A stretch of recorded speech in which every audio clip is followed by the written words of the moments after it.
அன்பு. இந்த வார்த்தையை சொன்னோன்னே சில பேருக்கு இப்போ யாருங்க உண்மையான அன்போடு இருக்கா அப்படின்னு தோணும். ஆனால் இப்பயும் இருக்க தாங்க செய்கிறாங்க. அதுவும் உங்கள் கூட தான் இருக்காங்க. இங்கே நிறைய பேர் அன்பு கொடுக்குறாங்க, ஆனால் அது அவங்க கண்ணுக்கு தெரியாது.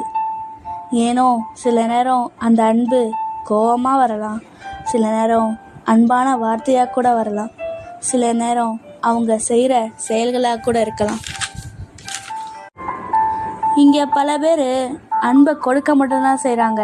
அவங்களுக்கு யாராவது ஒருத்தவங்க கொடுக்க மாட்டாங்களான்னு ஏங்கியிருப்பாங்க.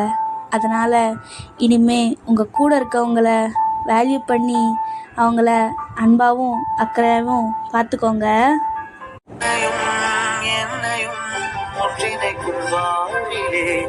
அன்புதான் பாலமாகுமே.